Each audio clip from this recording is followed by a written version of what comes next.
उसके लिए बहुत बहुत शुक्रिया। पर ईवीएम की लड़ाई जो हमारे मताधिकार को लेकर के है वो हमारा बस नहीं है, पूरे भारत देश के 140 करोड़ की जो जनता है उन सबको लेकर के है, पूरे भारत देश के संविधान बचाने को लेकर के है। इसमें हमारा और आपका सबका राइट्स है। उस राइट्स का वायलेशन ना हो, उसको जनता को कैसे दलित करना है, जनता के सामने कैसे उसको डिलीवर करना है, ये माननीय उदित राज साहब के साथ हम सारे लोग उनके नेतृत्व में उनके पीछे वो ज़मीनी लड़ाई लड़ेंगे।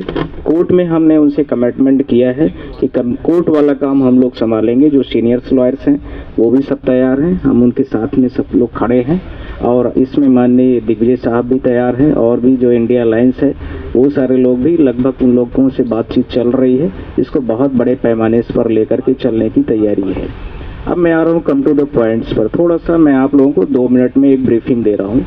हम इलेक्शन कमीशन ऑफ इंडिया का जो लेकर के है मैटर, जो ईवीएम को लेकर के भैया बता रहे हैं, आप लोगों को बहुत बार बताया होगा, पर मैं आपको 2 मिनट में एक छोटी सी ब्रीफिंग देके बता रहा हूँ। Just I am asking one thing. पहली चीज ये है कि इलेक्शन कमीशन ऑफ इंडिया के पास आर्टिकल 324 से लेकर के 329 तक में जो राइट्स दिया गया है कि फ्री एंड फेयर इलेक्शंस को कंडक्ट कराना है, पर उन्होंने आज तक उसको इलेक्शंस 2014 से लेकर के उस राइट्स का प्रॉपर जो है एग्जीक्यूशन नहीं किया है। There are a lot of judgments related to the free and fair elections which is conducted by the Election Commission of India. Point number 1, इसमें आर्टिकल 324 में स्पष्ट लिखा है, मैं कानूनी बात कर रहा हूँ, बाकी सारी बातें भैया करेंगे, उन्हीं के नेतृत्व में सब होना है, ध्यान रखना है। दूसरा point number 2, very relevant issues. आप लोग यूएसए वगैरह में देखेंगे, जापान, इटली और जो बड़ी वर्ल्ड की कंट्रीज हैं उनमें ईवीएम को कंप्लीट बैन किया है। मैं बहुत सारे डेटास को भी डिस्क्लोज करूंगा which is related to the EVM machines. तो बहुत सारी कंट्रीज इस बेस पर की हैं कि जो पर्ची निकलती है वो पर्ची उनको उनके लोगों को या जो वोटिंग देता है, जो कि 19 दिसंबर 2023 को इंडिया अलायंस ने उसको इलेक्शन कमीशन ऑफ इंडिया को थ्रू कन्वर्सेशन किया भी है कि हमें पर्ची मिलनी चाहिए, जो भी लोग वोट डालें वो पर्ची मिलनी चाहिए, पर वो नहीं मिल रही है।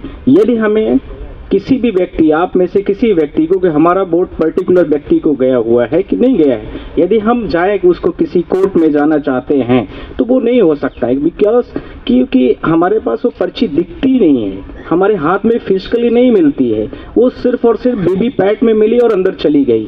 तो यदि हमें और आपको कोई डॉक्यूमेंट्स कहीं मांगा जाए, कोई भी डॉक्यूमेंटेशन जुडिशरी में करते हैं, कहीं भी करते हैं आप, तो आपको एक डॉक्यूमेंट्स की प्रॉपर रेलेवेंसी जरूरत पड़ती है। तो हम कैसे पता चले कि हमने वहाँ वोट डाला है या हमारी कुछ इश्यूज है, तो उसका सर्टिफिकेट हमें कैसे, तो एक तरह का वो सर्टिफिकेट वही है कि हमारा जो वोटर है, वोटिंग की जो पर्ची है वो मिलनी चाहिए। सो वेरी नेचुरल जस्टिस है हमारा ये सब, हम लोगों ने यही डिसाइड किया है, हमें पर्ची आपको सबको मिलनी चाहिए।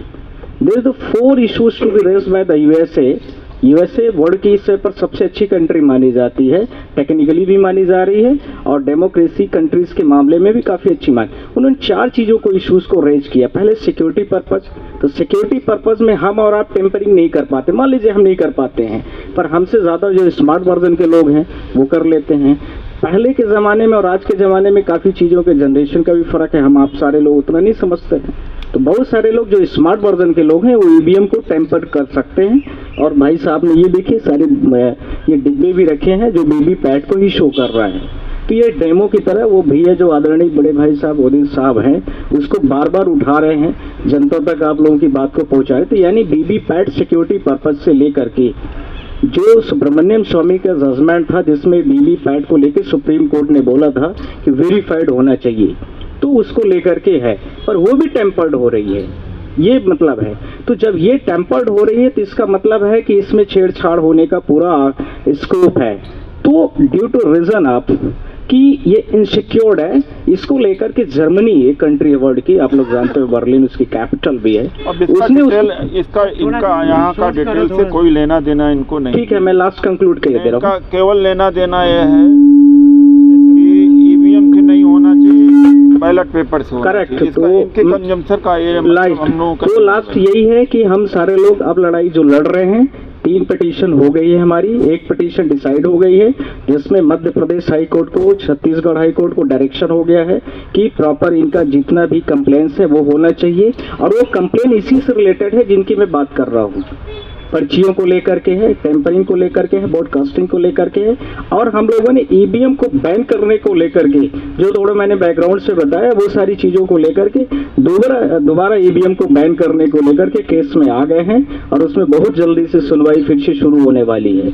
इसके साथ में हम सारे लोग यही चाहते हैं कि पर्ची निकलनी चाहिए और ईवीएम हमें पर्ची मिलनी चाहिए, चाहे वो बैलेट से हो, चाहे वो जो भी तरीके हो, पर ईवीएम से हम सारे लोग उससे खुश नहीं है, इसलिए ईवीएम को बैन करना चाहिए।